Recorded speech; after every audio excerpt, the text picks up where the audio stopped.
Hey guys, we are back with the Corvette today.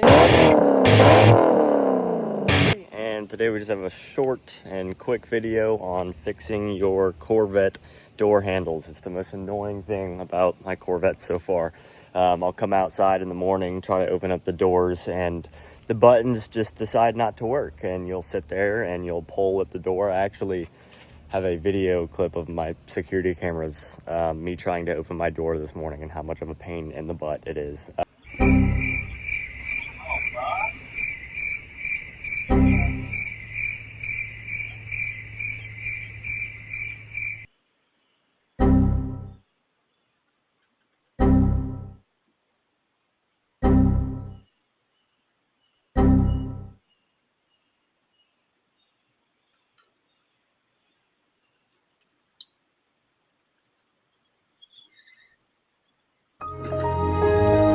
So just a quick video. I'm going to show you how to remove this from your car and exactly how you can fix it without having to spend all this crazy money at Chevy or GM on buying a new piece. It's relatively easy. All you'll need is a Phillips head screwdriver, and you might need some electronics cleaner. A lot of people use WD-40 or any kind of safe cleaner for an electronic.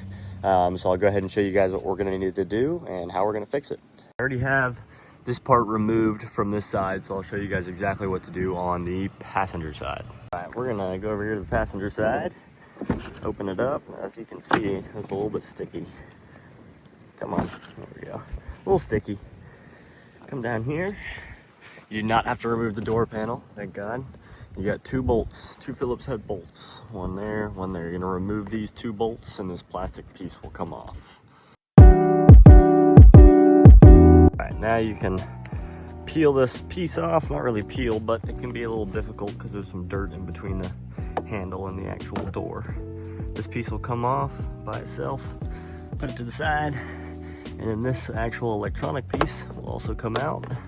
Now, one thing I noticed on the driver's side, you have to be very careful with this plug. If this plug goes back in this hole, you're gonna get yourself into something you don't want to get yourself into. So go ahead and unplug this here. What we're gonna do is, let's see if I can do this one-handed. Unplug that to the side, and then just to make sure that this plug won't go anywhere, I'm gonna open up this little weather seal right here and kind of just stuff it in. That way we don't have to worry about our plug disappearing while we're inside cleaning.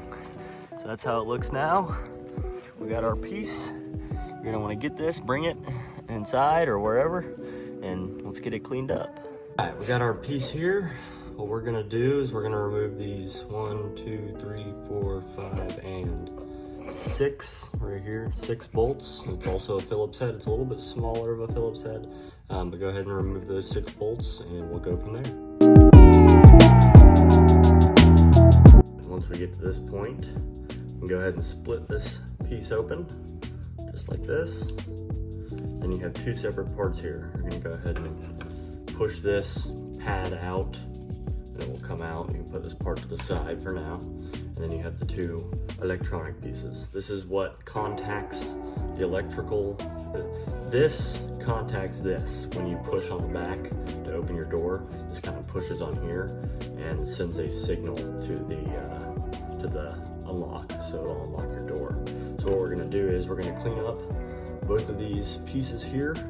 We're gonna use a little bit of electrical cleaner, and I'll go ahead and show you guys what I'm gonna use to get these surfaces a little bit better. So here we have a little bit of the QD electronic cleaner. This is a really good cleaner. It's also safe to use on electronics. And then this part is not necessary, but we're gonna be using a little bit of Brasso polish. It can polish copper, bronze, aluminum, stainless, chrome, whatever the heck that is. So we're gonna use a little bit of this afterwards. So go ahead and get yourself the cleaner and get yourself a rag. What we're gonna do is we'll put this part aside for now. We're just gonna go ahead and spray a little bit of cleaner on here. We're gonna get our rag and we're gonna clean this surface up. Be gentle. You don't have to be too gentle, but you don't wanna mess anything up in here. That's what we're gonna do with this electronic cleaner. Go ahead and clean this area up. Now once we get that area clean, we're gonna do the same thing with this piece. Just go ahead and get a little bit of electronic cleaner, spray it down. You can even spray a little bit on your cloth.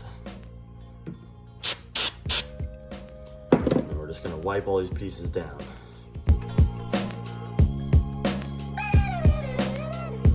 I went ahead and got this part nice and clean. Adjust my light just a little bit. As good as we can get it. Now, like I said, this part is optional. It's just gonna help out a little bit better. I'm gonna use a little bit of a Scotch-Brite pad. I just cut this little piece out. I'm gonna get a little bit of this polish. I'm gonna put a little bit of polish on this pad. Just like that, just a little bit, not too much. And then what we're gonna do is we're gonna scrub this piece down here with this polish. So we're gonna put it on there, and we're just gonna make some abrasion, and we're gonna clean up this surface. Right, we got it all polished up. We're gonna use a little bit more of this electronic cleaner and finish this up. Let's go ahead and spray some on. We're gonna use our towel and clean up the remaining polish. And we're gonna repeat this process until this pad is perfectly clean. As you can see, there's still some gunk in there. Right, we got our pads nice and cleaned up here. As you can see, this one's nice and shiny.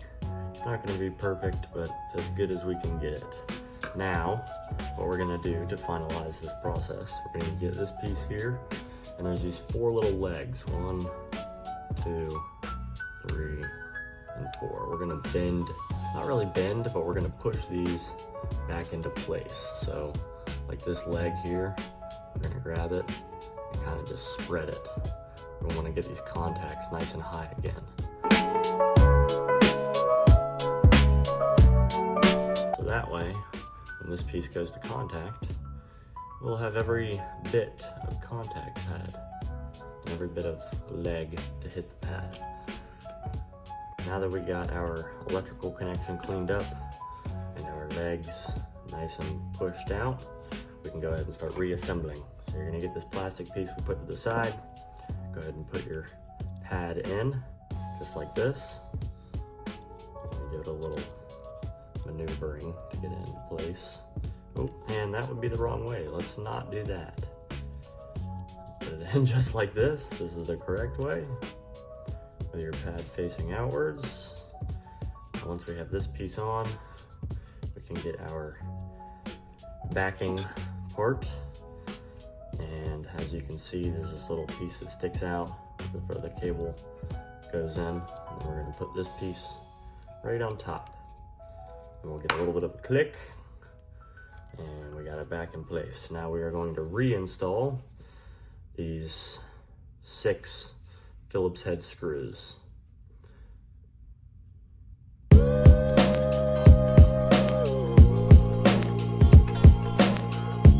Alright, we got our 6 Phillips head screws in. Now we are all back in shape to one piece. Just go ahead and look around and make sure you got everything connected and it's a nice tight fit. And we're gonna head back outside to the Corvette and get this reinstalled. All right, now we're gonna reinstall our connecting piece. Get your plug, make sure you don't drop it.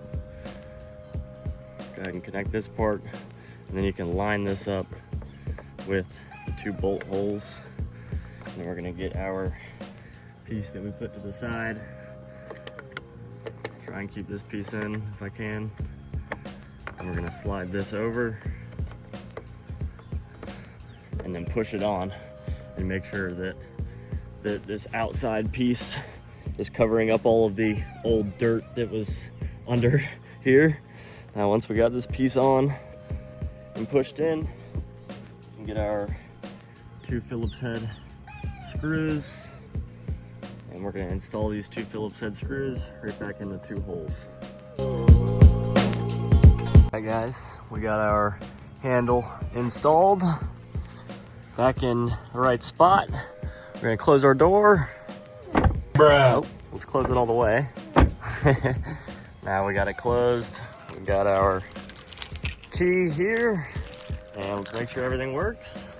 See how easy this is. That's all it takes. Much better. I can get this dang door closed. Works a lot better now. Takes almost no effort. That's it. And we got both sides in good shape. Guys, we were all finished up with the Corvette door handle job. And I'll show you guys one more time how fantastic this works. Takes almost no pressure. That's it. Back to good working door handles. Like it's straight out of the factory. Could do this all day. Not really, but. Well, thank you guys for joining me on our second Corvette fix. I hope you guys enjoy the video, and hopefully I made it a little bit easier for you to fix your own door handles without having to spend however much money it costs to get new door handle parts. But yeah, thanks for joining me, and please like, comment, and subscribe for some more. And hopefully we'll be back with some more Corvette footage soon.